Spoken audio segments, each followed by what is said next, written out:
Hello, you wonderful people, and welcome to another episode of Not Too Comic Book. This being a show where I talk about TV shows that are adaptations of comic books. For today's episode, I'm going to talk about Season 1, Episode 7 of The Sandman. A lot of really interesting things went down in this episode, so let's break it down. Quite a few surprises in this episode. It was interesting when we picked up with Rose's story. I was like, Rose, why did she, that name, I was like, oh. And then I started looking at it, I was like, oh my god, Judy's friend. I was like, wow, I wasn't expecting that. For like a character she just talked to on the phone, and then it's like, oh, that character ends up being a major character. She's a major, I guess, for storytelling purposes, I guess they'll say she's the new MacGuffin, I guess. But she's a vortex. Now, what that necessarily means, the general idea it seems I can get is she kind of apparently she's so powerful she could end up being the destruction of both the waking world and the dreaming world. I think she's a literal vortex of all dreams, and everything dream related will get drawn into her, and everything will kind of collapse upon itself, the dreaming world and maybe the waking world.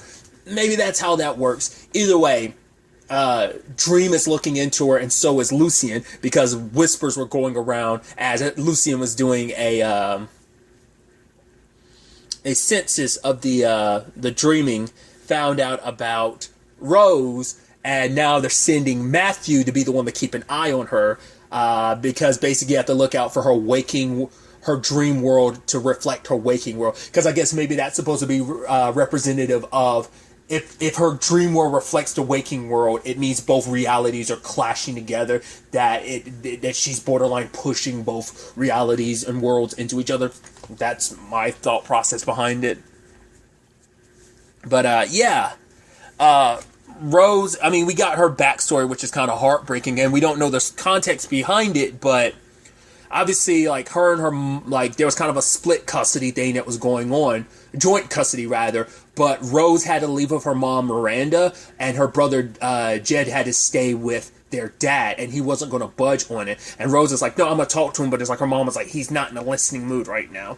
And with everything that kind of comes up later on with Jed, that part of me wonders, like, right, is it something related to him that's kind of bringing that about? Like, it was in his father, and now it's in this guy who's kind of taking over for him. Like, that's what I'm like, is there something related to Jed that's doing that to people? I don't know, it's just like, right, your dad got all possessive of you. Maybe it's just kind of like you're not going to take my son from me. Maybe, not saying it's legitimate, but maybe there wasn't anything else going on. Or maybe the guy that has Jed now isn't, maybe he's a good, maybe he's something else, or maybe he's just a shitty human being. We have no idea. We only got like kind of at the tail end of the episode, so no telling what that's really all circling about. But Rose is doing everything she can because she's continuing what her mom was trying to do, because I guess her dad died, and because they weren't together at the time, Jed ended up getting put into foster care, and now you would think like his mom would legally be able to, like, but apparently she struggled to find him in all of this, and I think that's because in the grand scheme of things, someone has purposely hidden him away from all of them. And at some point in time, her mom died, and now she's carrying on that, because it's like, right, her brother's the only other family she's got out there. She has Lyta, who is her mom's friend, which Lyta recently lost her husband, Hector, so they're both still kind of in that tragedy period, so it was some like opportunity she was going to get in London. They go there and they meet a lady named Unity, and I was like, Unity. I was like, why does that name sound so familiar? And they show us a flashback. I was like, oh my god, Unity from the first episode, right? I was like, wow.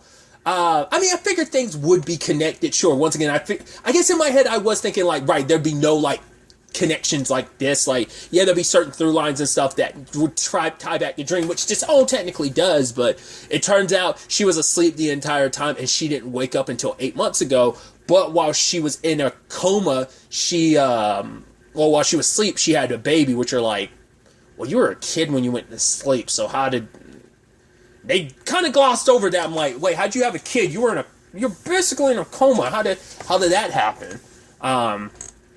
I mean, my understanding, she was like a kid herself at the time, but maybe I was mistaken. But yeah, and it turns out her kid was Miranda's mother, making her Rose's great-grandmothers. You're like, wow, that's interesting. And Lyta, it's like obviously she's dealing with everything, losing Hector. And I love that analogy she gave where it's like, right, we spend so much of our lives believing gravity's the main thing that keeps us, grounded. But then, like, when we lose, like, the people we love, our positions as, when you lose your parents, you lose that position of being somebody's daughter, or in her case, somebody's daughter or somebody's brother. And in Lyta's case, being someone's wife. Like, what kind of defined you, what kind of kept you grounded is no longer there. So, like, the gravity, your entire life is kind of upheavaled. You're kind of basically in a state of floating, constantly trying to find your way back to the ground. And I thought that was almost like this tragic thing, especially because Lyta is dreaming about her husband. But Unity is going to pay for Rose to investigate everything and find out about Jeb, which she goes to Florida to try to get answers. And they move into this house because Unity has the doll house, but the house that they move in, that her and Lyta are moving into while they're in Florida, I was like, oh, is there some kind of correlation between that and the doll house? Because they meet kind of quite cast of characters. They meet I forgot what the main person that she met, who's the one that was like the chatterbox. It's like, right, like him and Rose were on the phone and they ended up sharing each other's life story. And then he ended up telling everyone there, Ken and Barbie, and they're like, yeah, we know. Which is interesting too, because, they're making a Barbie like live action movie, so it's interesting. But then there was also those two, which he was like, oh, are they sisters? Are they lovers? He's like, I don't know. And I kind of don't want to know because I feel like knowing would kind of ruin it. Then there's Gilbert, and it's like, right, because Gilbert's upstairs, he doesn't really come out. It's like, is there anyone else that we should know that you've told our life story to? Because it wasn't just Rose, they know about Lyta losing her husband and everything too. And it's like, there's no secrets here. So when he's dressed up later, like, I wonder, is that just kind of his drag situation, or was he specifically kind of going Lucille Ball? Because it kind of reminded me of Lucille Ball a little bit. I don't know if that was intentional or whether that's just kind of his drag persona in general, or what he was kind of going for there. The fact is, the garb seemed very specific too, so it made me kind of think like, oh, it might have been like intentionally being a Lucille. I mean, it could be both a drag situation and a Lucille situation, but it kind of made me think of like, because I couldn't help but think about like Danny from Doom Patrol, which also like, because that's probably one of my favorite, because like what was the song? It's a Kelly Clarkson song. I can't think of the song right now. I'd actually heard that version of it, the Doom Patrol version of it, before I'd actually ever heard the original. So, regardless, it kind of reminded me of that, because Danny's has a whole drag situation going on, like has like performances and stuff like that. And I was like, oh, it's just a beautiful scene. Plus, it's a musical scene too, so it adds to it. So it just DC wise, it just kind of made me think about that. Then also, this episode, like I said, was full of surprises because Rose gets jumped by these two guys trying to rob her, and some guy shows up. We find out it's Gilbert, but I was like, is that Stephen Fry? Super ended up being Stephen Fry. I was like, that's super dope. So that was interesting. I also love Matthew getting the job of looking after her. That like the pumpkin guy shows up and he starts talking. I was like, is that fucking Mark Hamill? Looked at the end of the credits. It sure as hell was Mark Hamill. I heard that voice. I was like, that sounds like Mark Hamill, dude. Which, once again, DC connection wise, obviously best known as at least one of the Jokers. So it's just, because he's done it across other DC properties, not just the animated series. Because he's done it in some of. I don't think he's done it in. Has he done it in all the Arkham games? Maybe. I don't know. Either way, so it's just how that was kind of interesting. I do love just like little by little seeing kind of some of the wild creatures that exist in like the Dreaming, and it's just kind of like, oh, you're sending that guy? It's like, why? Well, why not me? It's like, well, you only been here for 5 minutes, so you don't know what to look for. He's like, fine. Do you want to go? He's like, I do not. It's like, well, look for anything suspicious. So it's like, and if this happens, blah blah blah blah. Tell Lucian and before Morpheus. It's like, wait, no. It's like, well, yeah, Luce, we all know you run this place more than Lord Morpheus does, so we know that you're the true blue one, kind of behind everything. Which I love that transition when Matthew flew into the painting like on the ceiling and then kind of navigates through it and then like ends up in the real world, like it was like a portal. I was like, oh, I love a lot of these like whimsical transitions. I thought that was like so beautifully done. But circling back to Rose's situation, it is kind of jacked up that things played out that way. Like, where it's like, oh, she has no legal claim to know what her... So, like, what about her mom? So her mom never had any... So, like, that's the thing of, like... So, what is she supposed to do? Like, I guess, because, like... Maybe because he was left in her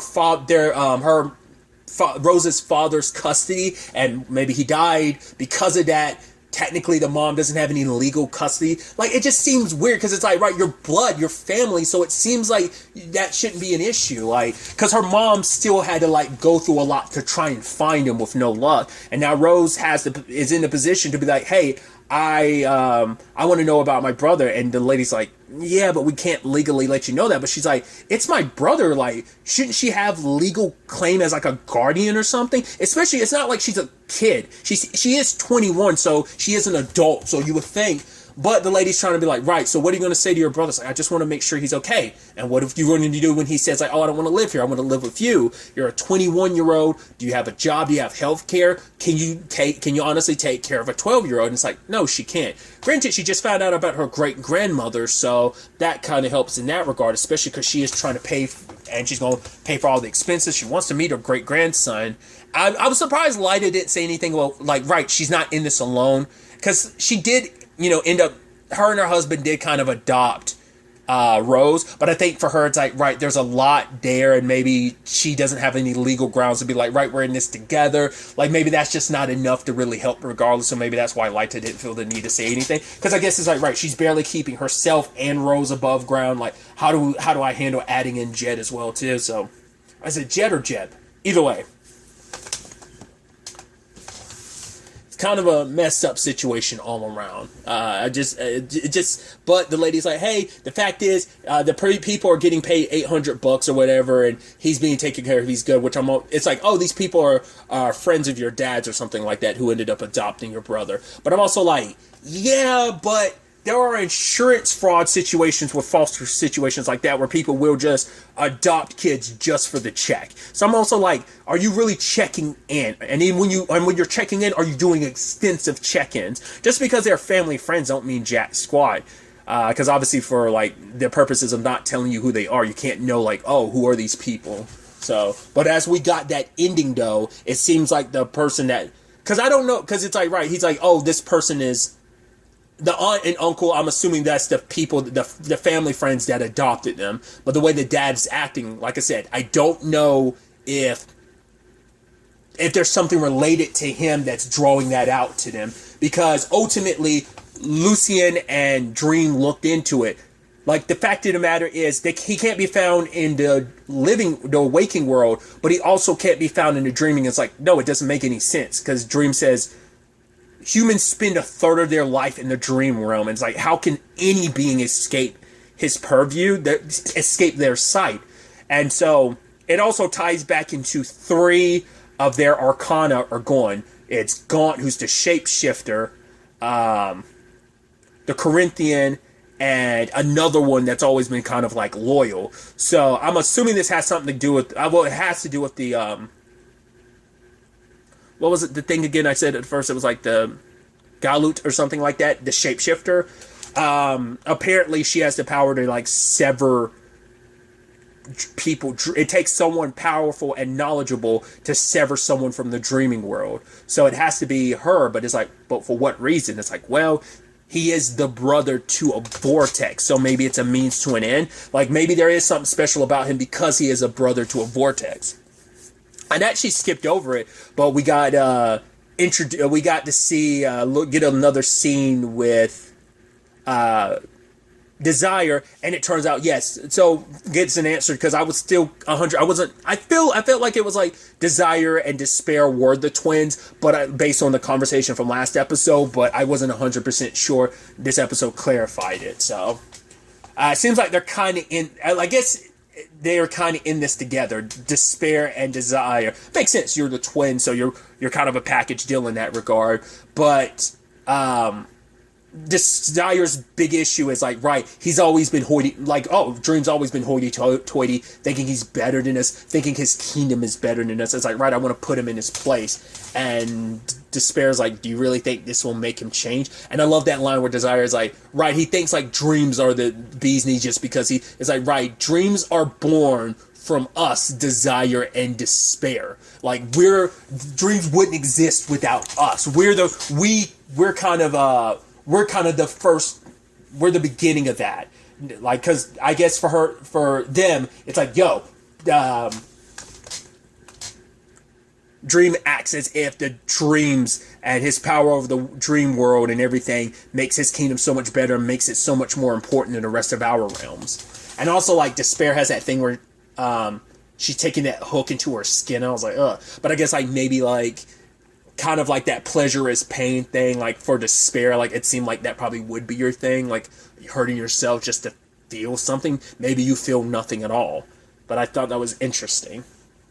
But also, we find out that the whole Roderick thing wasn't the first time Desire's done something. Apparently, 10,000 years ago with the Nada situation as well. And it's like, well, so it's like, what did you do? Whatever she did, it seems like Desire played a role in it. Does Nada not know that she was manipulated? Does Dream not know that his sibling was involved in that? Like, I don't know.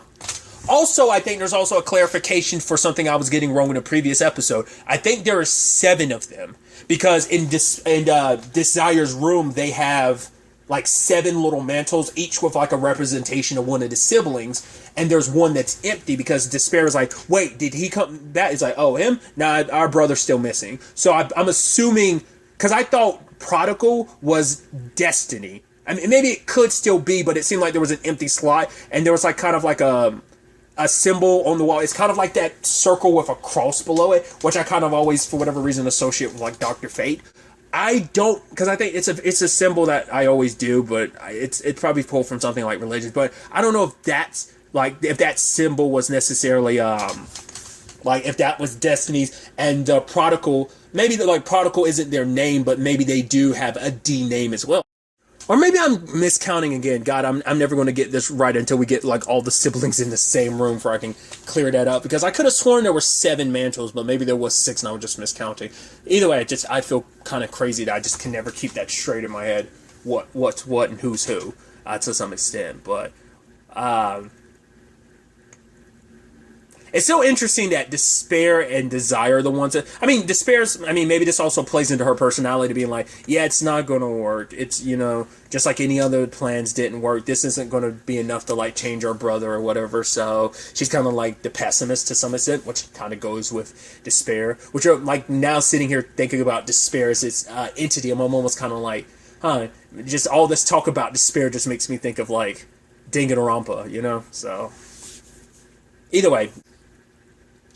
What I thought was also interesting, too, is that she got visited by, Rose got visited by the Sisters of Fate, and they were like, oh, you asked the wrong question. And if you had asked the right question, we could have warned you about the Corinthian, your brother, and Morpheus. And they just kind of bounce.